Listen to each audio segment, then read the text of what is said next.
going to show you today are radishes. Now, I thought I'd done radishes right back at the beginning, but I obviously didn't, because somebody said to me, have you done a radish one? And I thought, yes, I'm sure I have. So I looked through and couldn't find one. So I either have and can't find it, or I haven't, so I'll do it now for you. Okay, radishes are very, very easy to plant.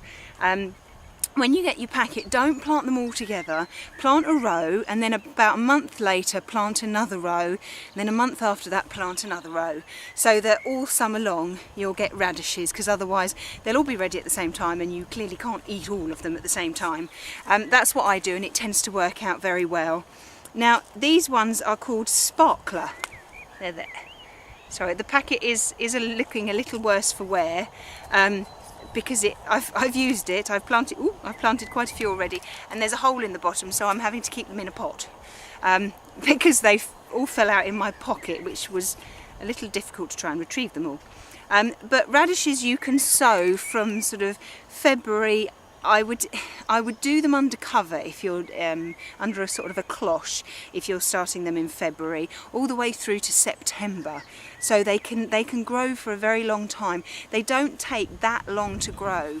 The first lot I sowed was in March, and I picked them a couple of weeks ago, so they take about 6 weeks, depending on the weather, how much rain you have, but approximately 6 weeks from sowing to eating. And they were very nice. They weren't hot, but there's all sorts of different ones that you can get. These are quite small and round, but there are longer ones, there are really hot ones, so it's entirely up to you which one you want to get, but I'll just show you how to sow those. So first of all, you need to get your straight line in, otherwise they'll go all over the place and you'll have lovely wonky lines, and we like straight lines here in the allotment. Well, I do anyway. I mean, maybe I'm just a bit odd. So get your straight line in and then dig it through, just so that you know it's loosened ever so slightly. Okay, do it all the way along the line, like this.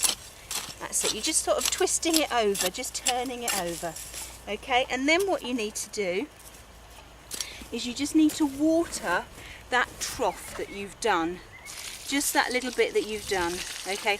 Even if the soil is wet, do this, okay? For 2 reasons. One, it will allow the seeds to stick to the soil straight away, and also the seeds will come in direct contact with the soil, with the water, and then they'll start growing straight away.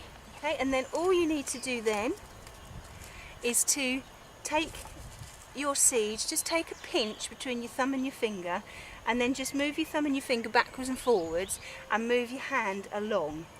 Okay, you want to sow these relatively thinly, okay, because we don't want to waste any, because they do say, you know, start, and then when they get bigger then sort of thin them out, but then you end up wasting all those ones, which does seem a bit pointless to me.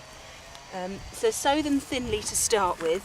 I've got enough there for another row, but I will do that other row in about a month's time. So these will start to shoot, and then I'll have some more to last me. Okay, now all you need to do then is just cover them up with a bit of soil. There is some manure in this soil. If you've got manure, fine. If you don't, then, you know, don't.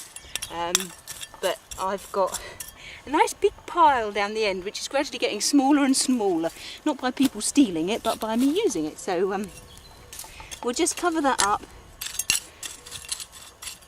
like that. We'll just keep an eye on them. If this dry weather continues, then I'll have to water them in about 3 or 4 days time, but we'll see how it goes. And then all you need to do is label it, put a stick in, so that you actually know that there's something. Gosh, the soil is so hard, I can't even get this stick in. Let's move it in a bit. Oh, there we go. There we are. The stick, then we actually know that there's something planted in there.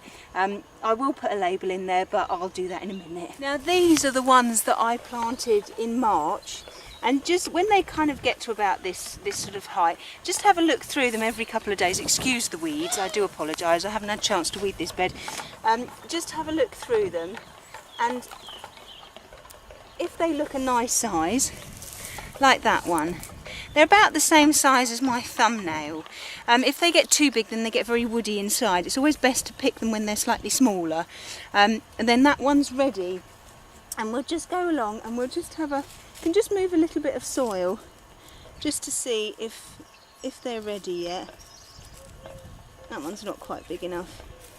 But if you want to wait for them just to get a little bit bigger, then do. But don't wait for them to get too big, otherwise they'll start to sort of, in fact this one's not far off from shooting. They'll start to get seed heads on it, and then they'll start to shoot out, and then it's gone to seed, and that's when they're likely to go woody and hard. But I'll take that one home because that one's ready. Okay, well I found another one. So I've got 2 there to stick with my lunch, which I don't know what I'm going to have yet. But anyway, that's radishes for you. Okay, well I hope you found that useful, and I look forward to seeing you soon. Bye bye.